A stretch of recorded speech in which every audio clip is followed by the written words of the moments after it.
Bonjour, je m'appelle Sandrine, puis en fait, moi, je termine actuellement mon bac en administration des affaires à l'Université Laval. Dans le cadre de cette formation-là, j'ai eu la chance de me spécialiser en gestion de projet et en développement durable. Puis en fait, j'ai eu aussi quelques cours de marketing qui m'ont permis d'apprendre quelques informations que je vais partager aussi. Mais pour être tout à fait transparente, c'est vraiment mon expérience terrain qui m'a permis d'en apprendre plus. Puis en fait, surtout les conclusions que je vais vous partager aujourd'hui. J'ai eu la chance de m'occuper des réseaux sociaux, de gérer des communautés et des événements pour différents OBNL pour qui j'ai eu des contrats. J'ai aussi couronné des festivals dans ma région. Ce que je vais vous présenter aujourd'hui, c'est vraiment ce que j'ai compris de comment on arrive à faire des trucs en ligne qui fonctionnent sans budget. Parce que oui, en effet, la réalité des OBNL vient souvent avec le fait qu'on n'arrive pas tant à sponsoriser des trucs. Puis avant de continuer, j'aimerais juste ajouter en ce qui me concerne que présentement, je suis responsable des événements et des communications chez Zelios Canada à temps plein, en plus d'être adjointe à la coordination au Carrefour d'éducation à la solidarité internationale à temps partiel. À cela, j'ai la chance d'ajouter mon mandat de co-coordonnatrice Oxfam Québec pour le campus de l'Université Laval, donc l'association étudiante. Mon aventure avec Oxfam, justement, elle date de janvier dernier parce que j'ai eu la chance de faire la formation en cyberactivisme qui a duré 3 jours dans le cadre de la campagne C'est pour elle aussi. À la fin de cette formation-là, on nous invitait à créer une vidéo la mienne, en fait, portait sur l'importance d'avoir plus de femmes et plus une situation paritaire dans les instances décisionnelles, donc que ce soit sur les CA, dans le cadre de gestion d'entreprise à l'Assemblée nationale. Et j'ai eu la chance, en fait, de monter une merveilleuse vidéo avec Laure Gosselin et Pierre Nachet. Cette vidéo-là s'est inscrite dans un cours avec le hashtag parité SVP et on a eu la chance d'arriver troisième par rapport à la vidéo qui a eu le plus de visibilité. On est bien fiers. Puis, entre autres, moi, tout ce que je vais vous montrer aujourd'hui, c'est ce que j'ai appliqué, puis j'ose croire que c'est ce qui nous a permis d'avoir autant de vues. Donc, on m'a remis le mandat de vous faire un atelier en stratégie numérique. Et moi, je décide de vous l'offrir en 5 étapes faciles pour qu'il soit en fait plus facile pour vous de le mettre en place à la fin de la formation pour votre création, mais aussi pour n'importe quel autre projet de cyberactivisme que vous allez avoir plus tard dans votre vie. Donc, rapidement, les fameuses 5 étapes, ça serait de rassembler toute l'attention à la même place, de partager, partager et encore partager. D'utiliser votre réseau, mais aussi penser à sortir de votre réseau. Et finalement, je crois, le plus important, restez vous-même et soyez fiers de votre message. Donc, le premier point qui est de rassembler toute l'attention à la même place. Nous, ce qu'on a fait en cas du concours parité SVP, c'est qu'on avait fait une série YouTube. Par la suite, en fait, c'est ces vidéos-là qu'on avait partagées sur Facebook et Instagram. Le but de commencer par une vidéo YouTube, ça vous permet de suivre très rapidement l'attention et la portée qu'a réussi à avoir votre vidéo, parce que sur toutes les plateformes, vous trouvez à partager le même lien, puis il va comptabiliser le nombre de vues et tout. Après, la partie qui est peut-être un peu tricky sur Facebook du fait de ne pas publier une vidéo directement, mais de partager un lien YouTube, c'est que c'est important de dire aux gens à qui est-ce qu'on va éviter de partager, nous, notre publication originale, où est-ce que vous allez expliquer votre projet, demander aux gens de partager. C'est de leur demander de cliquer le petit bouton « Inclure la publication originale ». Sinon, les gens vont se retrouver à seulement partager la vidéo YouTube et votre message va être perçu. Par le fait même aussi, quand les gens vont partager sur Facebook votre vidéo YouTube, vous n'allez pas forcément keep track de tout ça. Vous n'allez pas voir les gens qui vont liker la vidéo, vous n'allez pas voir les gens qui vont commenter des trucs positifs. Donc, je vous inviterai à, non seulement quand vous allez expliquer votre projet et le partager sur Facebook, demander aux gens de partager votre vidéo, mais aussi de vous taguer dans leur partage pour que vous puissiez suivre cette énergie positive-là, ces feedbacks-là, que vous allez recevoir, puis les commentaires que vous allez recevoir sur vos vidéos dans les réseaux de votre entourage.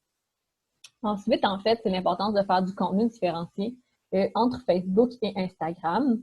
Je vais vous en parler un peu plus dans la section partager des nuances et des propositions de nuances que je fais afin d'avoir du contenu qui va être différencié sur Facebook et Instagram. Donc, oui, il faut partager. Moi, je vous propose juste Facebook, Instagram, mais allez-y fort si vous avez l'énergie d'aller sur LinkedIn, sur TikTok, peu importe. L'important, encore une fois, c'est de faire du contenu diversifié et d'adapter votre message. Ça peut sembler vraiment étourdissant et intense d'adapter votre message et d'adapter votre contenu selon la plateforme. Moi, je ne vous demande pas de réinventer la roue à chaque fois puis de créer quelque chose de complètement différent. C'est juste qu'en fait, que sur Instagram, vous allez peut-être faire plus un texte qui va être court, et sur Facebook, expliquer votre projet, ou sur LinkedIn, d'y aller plus sous un angle professionnellement, qu'est-ce que ça vous a apporté. Donc, en fait, c'est de voir justement qu'est-ce que vous, ça veut dire pour vous, et de vous assurer que c'est ça que vous arrivez à mettre dans des mots différents ou dans des mots plus appropriés au public qui consomme ces plateformes-là. Je vais vous expliquer un peu plus concrètement pour Instagram et Facebook par la suite. Puis oui, il y a l'option, en fait, publier sur Facebook et Instagram en même temps qui existe. C'est ça que vous avez l'énergie de faire, bien faites-le. L'important, c'est de couvrir un maximum d'espace. En fait, ça a juste été prouvé selon des recherches que les gens qui avaient exactement le même contenu sur Instagram et Facebook avaient tendance à perdre des followers. On parle plus de des gens qui créent des contenus. Parce qu'il n'y avait pas d'intérêt vu que c'était le même contenu sur les deux. Donc, dans votre cadre, si c'est juste comme un truc sporadique que vous cherchez à partager, vous pouvez très bien prendre cette option-là, puis ça va le faire pour vous. Puis en fait, c'est juste de créer justement, comme je vous disais, savoir c'est quoi, qu'est-ce qui vous motive, adapter votre dialogue pour les différentes plateformes en fonction du public, et de faire des actes différents, peut-être du visuel différent. Cassez-vous pas trop la tête. N'oubliez pas que sur Instagram et sur Facebook, il y a l'option de publication programmée. De structurer, c'est la meilleure façon de maximiser votre énergie puis aussi les résultats à la fin.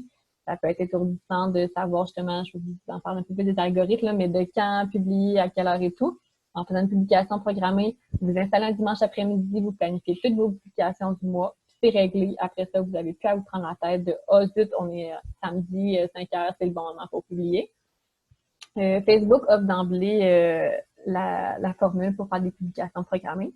Instagram, il faut installer une autre application. Là, moi, j'avais testé Later, mais allez juste googler publications programmées sur Instagram, vous allez voir une variété d'applications que vous pouvez installer pour faire des stories ou des publications planifiées d'avance. Donc, en ce qui concerne Facebook, les 4 options qui s'offrent à vous pour partager sur Facebook, c'est de faire un post, faire une story, mettre l'une de ces stories-là à la une et faire un live. Donc, le post, en fait, c'est ça, c'est le genre d'espace où est-ce que Facebook, c'est très approprié pour expliquer vos motivations, qu'est-ce qui vous a amené à vouloir porter ce message-là, quelle est votre intention derrière, d'inviter les gens à partager et à vous taguer, comme je vous disais. Ensuite, de faire une story où est-ce que vous faites juste partager votre vidéo ou votre contenu avec un petit gif ou quelque chose de joyeux que vous variez à chaque fois. Vous pouvez les publier, repartager dans votre story aux 3 jours, pendant 2 semaines, par exemple, en faisant juste varier le petit gif. De là, si jamais vous prenez le temps d'en faire une qui serait un peu plus avec une petite phrase ou quelque chose d'un peu plus travaillé, vous pouvez la mettre à la une. Donc, ça se trouve à être une des options dans les 3 petits points. Et puis, ça va faire qu'au même titre, tu vas avoir votre photo de profil, votre biographie, vos emplois, date de naissance et tout. Là, ben, dans le bas, vous pouvez avoir des stories à la une comme Instagram qui vont rester collées, épinglées sur votre profil dans le début. Donc, ça va faire que cette story-là va toujours rester dans votre petit début de votre page Facebook personnelle. Et finalement, le live, qui est vraiment quelque chose qui sort les gens de leur zone de confort. Moi, la première. Et puis, en fait, encore une fois, c'est de rester vous. Donc, si vous voulez faire ça short and sweet, de juste faire un live disant « Salut, je viens de faire un post Facebook. Je viens de enfin partager une vidéo, un projet sur lequel j'ai travaillé. Je viens de le partager, taguez-moi dessus, le liker. J'ai besoin justement que ce message-là aille le plus loin possible parce que c'est une injustice dans laquelle je veux faire une différence. Vous pouvez garder ça short and sweet, ça y est, votre live est fait. Et en fait, c'est qu'un post Facebook puis un live, ça n'a vraiment pas la même portée sur les réseaux sociaux. Un live, ça va souvent faire une notification à vos amis disant Sandrine est en direct. Versus un post Facebook, ça va apparaître dans leur fil d'actualité.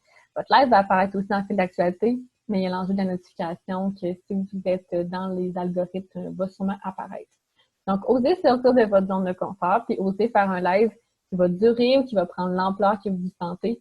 Si vous voulez faire justement une grosse discussion en disant des chiffres, de pourquoi vous en êtes venu, pourquoi vous trouvez ça injuste, ça pourrait être très chouette aussi. Ça pourrait être justement un parallèle à votre vidéo. Donc, allez-y comment vous vous sentez à l'aise.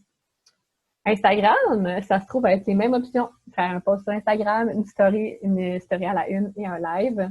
Donc, le post, à ce moment-là, de partager mes vidéos sur Instagram, YouTube, c'est un peu plus complexe.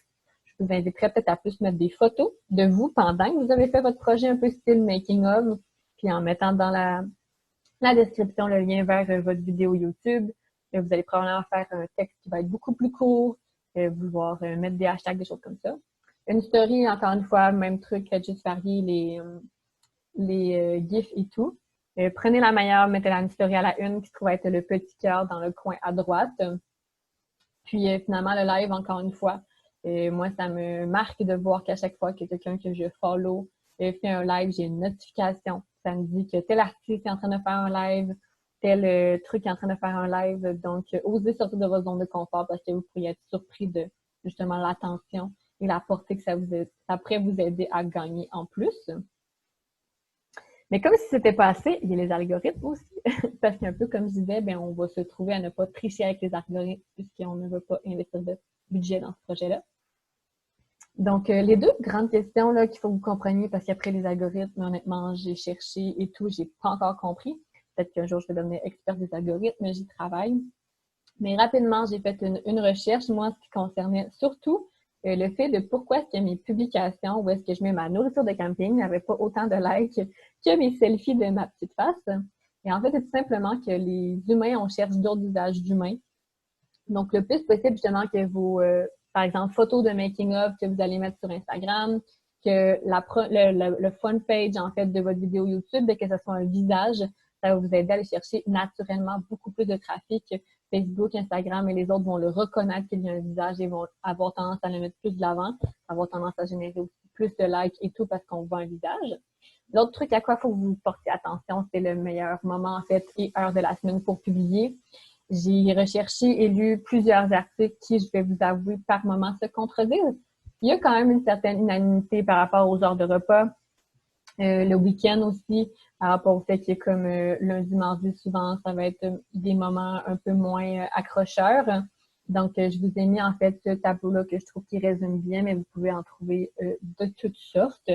Puis, grâce aux publications programmées, ben justement, vous n'avez peut-être pas besoin de, à 18 heures, être en train de faire votre post Facebook, vous l'avez fait d'avance, vous ne vous cassez pas la tête.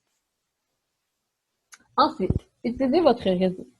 Moi, une technique que je fais depuis vraiment longtemps et en fait, au désarroi de mes amis Facebook, c'est d'envoyer des messages privés qui expliquent mon projet. Donc oui, je vais faire un post Facebook qui va expliquer mon projet, demander aux gens de partager, de me taguer. Et souvent, ce même message-là, je vais l'envoyer en privé à des amis que je sais qui sont plus engagés, activistes et tout. Pourquoi? Parce qu'il y a plein de gens de plus en plus qui bloquent leur fil d'actualité parce qu'ils n'ont juste pas le temps, qui vont juste pas le voir parce qu'ils n'ont plus le temps, parce qu'on n'arrive plus à suivre dans plein de trucs. Parce que justement, à cause des algorithmes, ils vont peut-être pas le voir parce que vous correspondez pas assez souvent.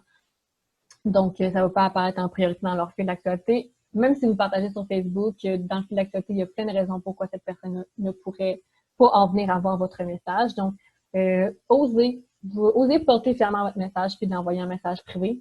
Puis, arrêtez de vous dire que vous gossez le monde, là. Dans le pire des cas, ils vont dire OK, mettre un petit pouce, vous dire bravo, puis pas le partager s'ils sont pas à l'aise. Puis, si c'est vraiment vos amis, j'ose croire qu'ils vont le partager, j'espère. Puis, moi, vraiment, ça fait des années que je spam des gens parce que je cherche des bénévoles pour des événements, pour des projets que je fais.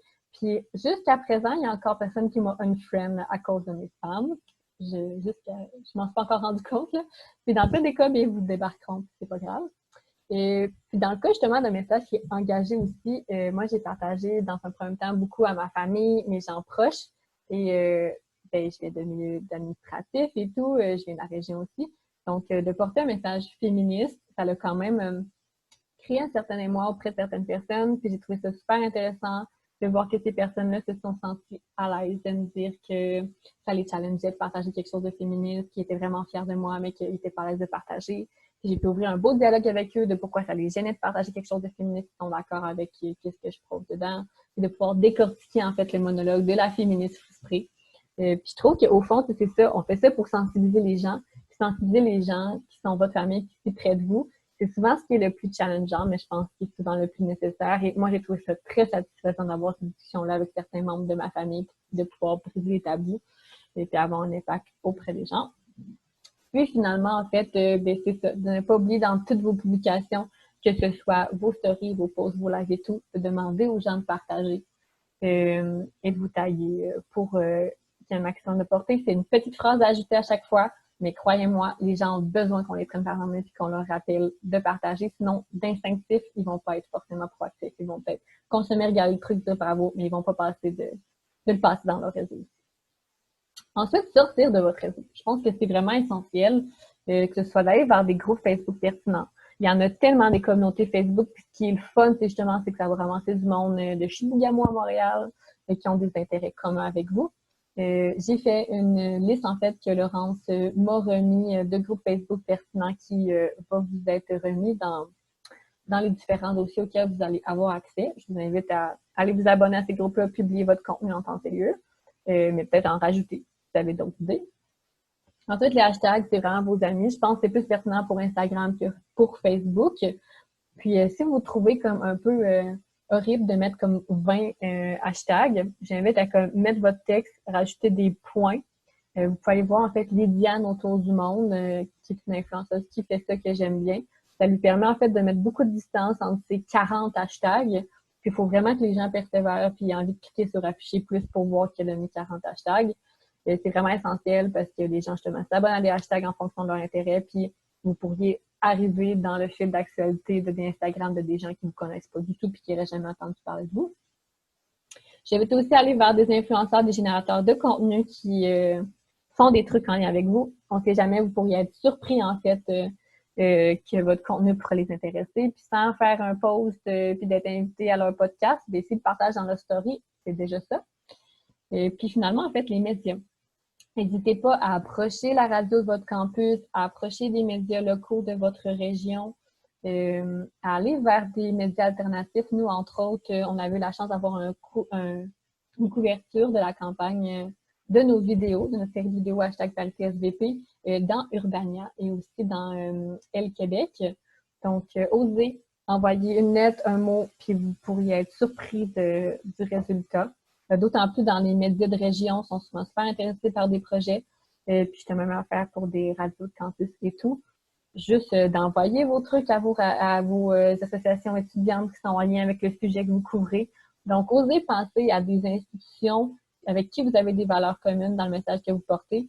Puis c'est j'ose à croire. Puis moi, en fait, j'ai jamais été déçue de voir qui vous supportent dans nos messages. Et finalement, en fait, de rester vous-même et d'être fier de votre message. Mon prof de marketing nous disait tout le temps qu'en marketing, l'important, c'est la cohérence, la cohérence, la cohérence. Et ça m'a pris du temps, en fait, de le comprendre. Puis à force d'en faire, j'ai fini par comprendre c'est quoi le truc. Parce que justement, la cohérence, c'est ça, c'est d'être vous-même et d'être fier de votre message. Il faut que vous sachiez pourquoi vous faites ça, pourquoi vous avez choisi ce sujet-là, pourquoi c'est important pour vous.